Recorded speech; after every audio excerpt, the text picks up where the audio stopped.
What's up, everybody, and welcome to the cave. I'm GrizzlyKaun, and we are back with another breakdown of A Knight of the Seven Kingdoms. This week, it is the penultimate episode entitled In the Name of the Mother. Let's get to it. We start off where we left off. The fighters are assembled, and the stakes for our hero have never been higher. Lord Baelor gives his men some motivation for the fight ahead. As he does, the newly knighted Sir Raymond and Sir Dunk begin to throw up from nerves, and Sir Humphrey jeers at them, "Green fucking boys!" The circumstances of this fight are very interesting because both sides have combatants that can't really give it their all towards each other, whether it be because of vows or the consequences of giving it their all towards them. The Kingsguard, in particular. Sir Beesbury asks Baelor, "What of the Kingsguard?" Baelor assures him, "Take heart, Sir Beesbury. I will handle the Kingsguard. Their oath prevents them to harm a prince of the blood." Sir Robin asks, "Is that honorable, your grace?" All Baelor can reply is, "The gods will let us know," and boy do they ever. We get a nice little just-in-case goodbye between Dunk and Egg. Egg begins to speak, but is quickly cut off by Dunk asking for his lance as he begins to ride away. But before he reaches the line of fighters, he turns to Egg and says, "You best be here when I get back, or I'll hunt you down.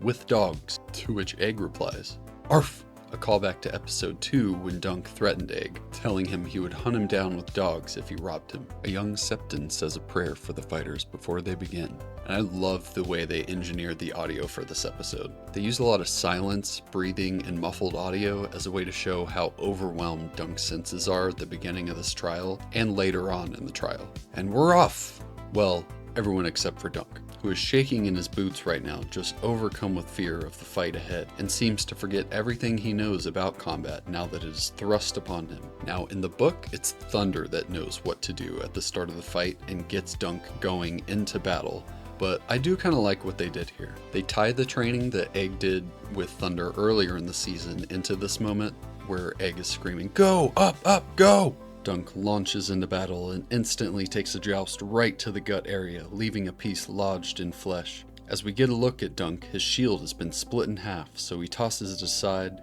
he pulls the lance from his gut, and draws his sword as he sees the carnage unfolding around him.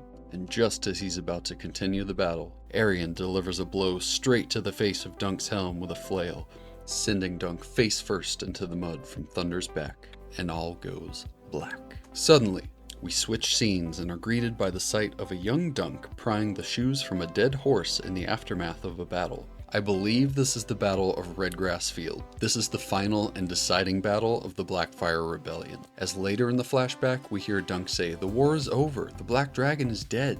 Before we get further into it, I want to know, what'd you think of the flashback this week? Tell me down in the comments below. Suddenly, the body of a man stuck under the dead horse takes a deep breath, and as Dunk can't do anything to help him, Dunk decides to suffocate him to end his misery, but is quickly stopped by a girl, who we come to find is named Rafe, saying he's got a seal on his chest. We can probably get a ransom for him if we get him down the hill. But to no avail, the man dies while they try to free him. Dunk and Rafe are scavenging the battlefield to find arms and armor that they can sell when they get back to Flea Bottom. As they return to the city, they are greeted by a not-so-welcome face of a one-handed gold cloak named Alistair, who seems to be some kind of sleazeball who's bullying the small folk and stealing their wares and money. As he asks to see what they have in the bag they're carrying, some commotion happens nearby, distracting Alistair just long enough for them to slip away unnoticed, but not before Rafe swipes his aleskin from his belt. Dunk and Rafe manage to earn 2 silver stags from the loot they plundered from the battlefield. We come to learn that the duo were saving up for a ticket out of Flea Bottom to the Free Cities by ship, and have just saved up enough to voyage out in the morning. Dunk is worried about their journey and wonders if the Free Cities could be worse than the life they already know in Flea Bottom. Fear of the unknown, you know? Dunk also has the thought of what if his mother comes back to find him and he's not there, even if he knows she's dead. Rafe gives Dunk the hard truth that if she was going to come back for you, she would have come already, and waiting around never helped change anything. If you want a family, then go out there and get a family. Dunk tells her he just wants to be with Rafe because he loves her.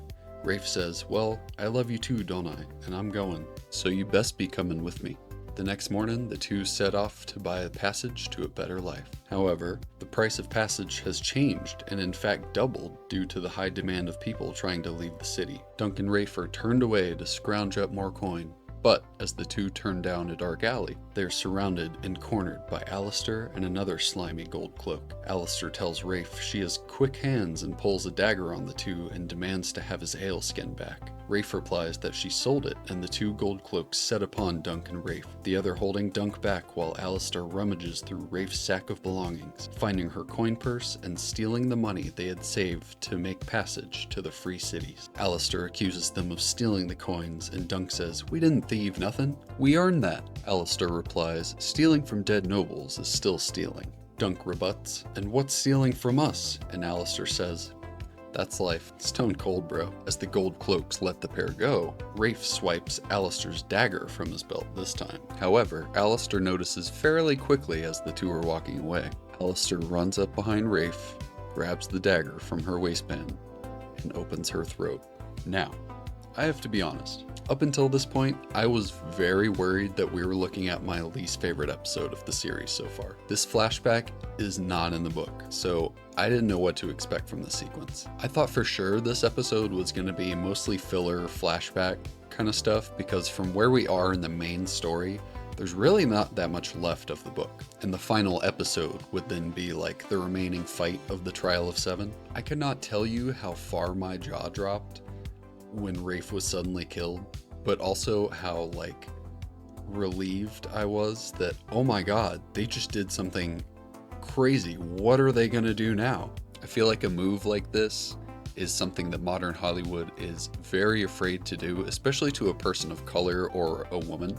So to see something like this happen just out of nowhere and it serves the story was just like, wow, okay. Rafe falls to the ground, bleeding out, and Dunk jumps on Alistair's back and begins to bite a chunk of flesh from his neck. As Alistair fights him off to the ground, the camera shifts and we can see the two fighting through the inside of a tavern window. Dunk is thrown to the ground and the other cloak spears Dunk through the leg. All of a sudden, a man shouts, "In the name of the mother, leave that boy be!" A drunken Sir Arlen bursts through the door and begins to fight off the gold cloaks, although not before vomiting on the ground. As Dunk goes to comfort a dying Rafe, Sir Arlen disposes of the gold cloaks, decapitating one and running the other through the throat with the dagger. Sir Arlen sheathes his sword, his steel one, not the other one from episode 2, and stumbles his way back down the alley while a grieving Dunk retreats back to his shelter, holding himself in sorrow, until he hears the familiar voice of Sir Arlen stumbling through the streets, looking to buy an apple. Dunk, having nothing and no one with him now, decides to follow Sir Arlen, still sporting an open wound from his spear in the leg.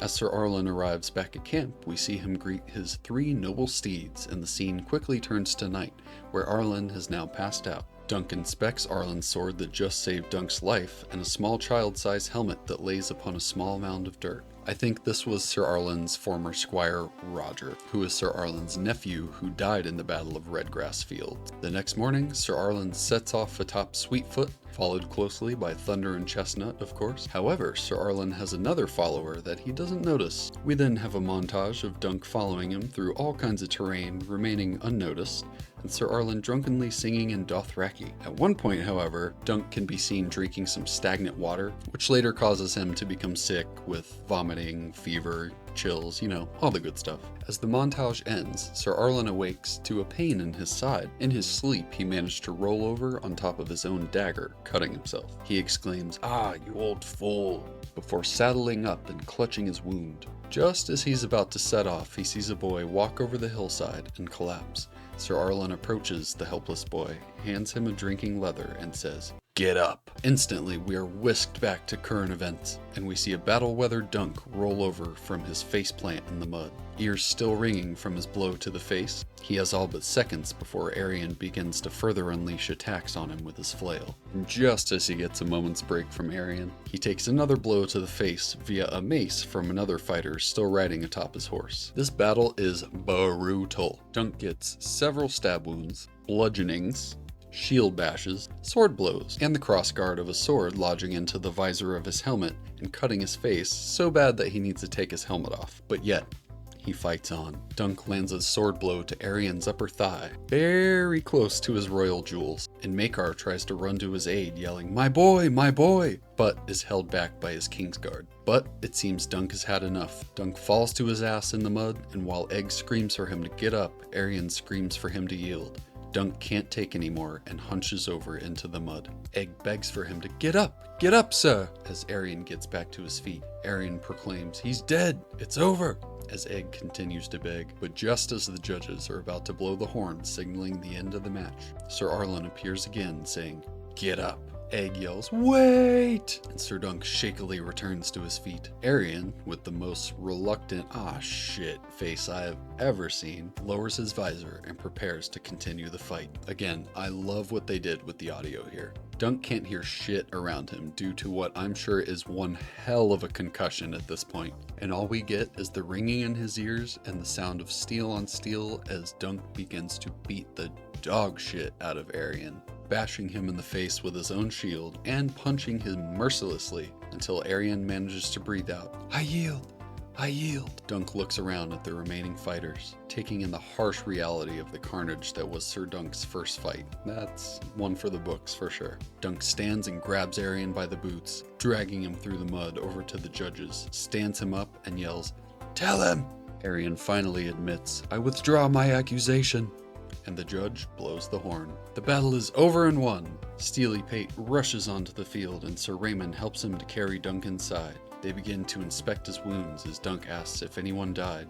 Raymond says Beesbury and Harding in the first charge. As they further inspect Dunk's wounds, Steely Pate says, "We'll get him drunk and then pour boiling oil on it. That's how the maesters do it." Baelor enters, thankfully, correcting, "Wine, not oil. Oil will kill him. I'll send Maester Yormel to have a look at him when he's done tending to my brother." Dunk falls to his knees, exclaiming to Baelor, "Your Grace, I am your man. Please, your man." Baelor replies, "I need good men, Sir Duncan, the realm," and steps back shakily as Dunk falls over before being set back upright by Steely and Raymond. Baelor says, "Sir Raymond, my helm, if you would be so kind. Visor's cracked." And if you've read the book, you know what's coming. And even if you know what's coming, you're not ready for it. I really thought they were going to save this for the final episode, but man, what a way to end it. Baelor says, "My fingers feel like wood."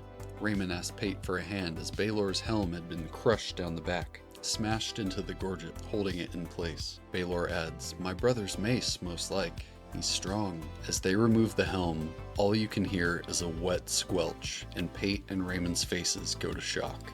Baelor turns around, and the back of his head had been crushed in, and all that was keeping everything held together was his helmet. He falls back into Dunk's arms as Dunk begs, "No, no, no, your grace, get up, sir." And we end the episode with Dunk crying for Baelor and exclaiming, "I'm sorry." Oh, God. Come on. Bro, I was so dead after this episode. Like I said earlier, even if you know it's coming, you're just not ready for it. And it just goes to show how well this show is put together. The way they represent the book is just freaking spot on, and the liberties they take with the story actually serve a purpose. Again, at an earlier part during the episode, I thought this was going to be my least favorite and probably the weakest episode of the season so far, but I was pleasantly and shockingly surprised that this is probably one of my favorite episodes in the season.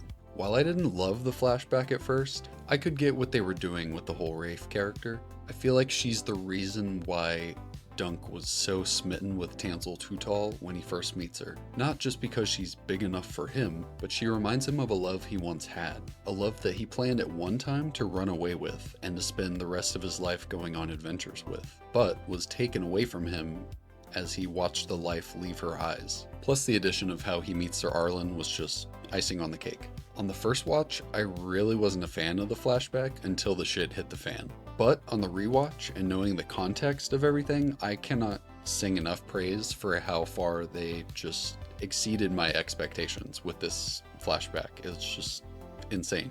Like, bravo. They keep killing it every week with the show, and I'm sad that we only have one more week, to be honest. But you can be sure that we will be here breaking it down. So be sure to like the video and subscribe to the channel so you never miss future updates on movies, TV, and even some gaming live streams. So once again, I'm GrizzlyKaun, and remember, the cave is always open.